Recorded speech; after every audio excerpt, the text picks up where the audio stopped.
Good morning, good afternoon, good evening, good night, good day to you, depending where you are.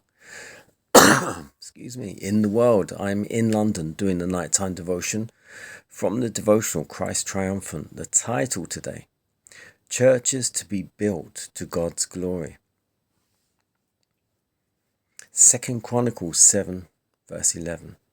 Thus Solomon finished the house of the Lord, and all that came into Solomon's heart to make in the house of the Lord and in his own house, he prosperously effected.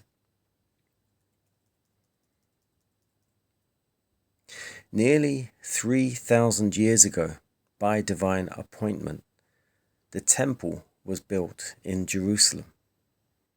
The nations of God's choice had been greatly favored. They dwelt in costly houses, while they still worship God in the curtained tabernacle. Here the Shekinah, the visible emblem of God's presence, dwelt between the cherubim, and out of the perfection of beauty God shined. There have been times when it seemed necessary to worship God in very humble places, but the Lord did not uphold his spirit nor refuse his presence because of this. It was the best his people could do at the time, and they worshipped him in spirit and in truth. He never reproved or condemned their efforts. The Lord reminded David of the lowly position he was in when he called him and entrusted him with great responsibilities, and he would have him ever bear in mind that his prosperity and success came through the blessing of God and not through any inherited goodness that he possessed. Although God did not allow him to carry out the wish of his heart, he granted him the next highest honor, that of entrusting the work to his son. Solomon received special wisdom from God. Yet Solomon did not find among the workers of his nation and religion those qualifications, that fine skill that he deemed essential to carry forward the work of building a temple for the God of heaven. He was therefore obliged to send away for artisans, people who would do justice to the responsible work entrusted to him.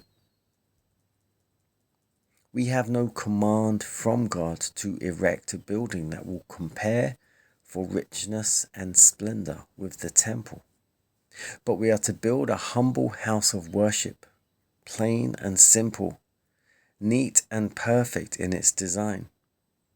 Then let those who have means look to it that they are as liberal and tasteful in erecting a temple wherein we may worship God as they have been in locating and building and furnishing their own houses. Let them manifest a willingness and a desire to show greater honor to God than themselves.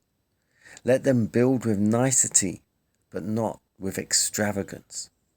Let the house be built conveniently and thoroughly, so that when it is presented to God, he can accept it, and let his spirit rest upon the worshippers who have an eye single to his glory.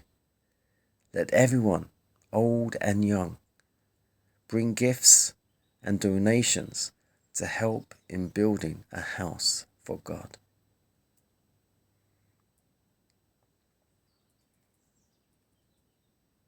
The title again is Churches to be Built to God's Glory. And it starts off talking about Solomon. Nothing of Solomon or David, for that matter, could they boast of that they did for themselves, because everything God did for them. Solomon was a man of great wisdom, probably known as the wisest man of all time at the time, because of course that didn't go all the time. But it was David who was given the plans for the temple, and then Solomon who built it. And the temple has only been told to men by God to be built twice. The first time by Solomon, and the second time was during the time of Nehemiah.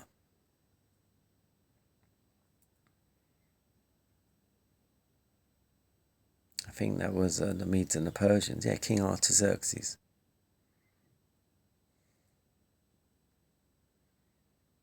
Now, well, Jesus came and he taught us that God dwells within us. His Spirit wants to dwell within us. But while we are full of sin, we cannot have His Spirit in us. The two cannot dwell together. So we should prepare ourselves as a living sacrifice, holy and pleasing to Him.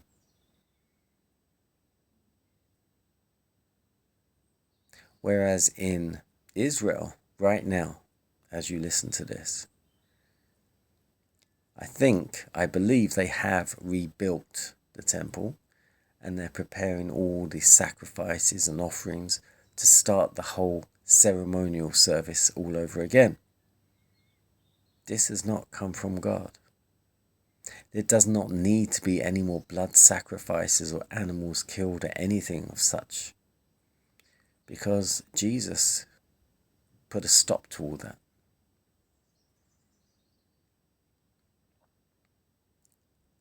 Churches are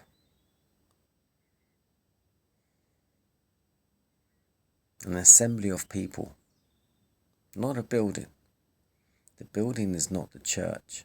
The people are the church. Churches are to be built to God's glory. People must come together on one accord, just like the disciples in the upper room. After Christ had gone, they came together. And when they were all of them, of one accord, that is when the Holy Spirit came upon them. And that is when they were able to go out and do the work for God. Not before, but they had to be of one accord. And our churches today are far from it.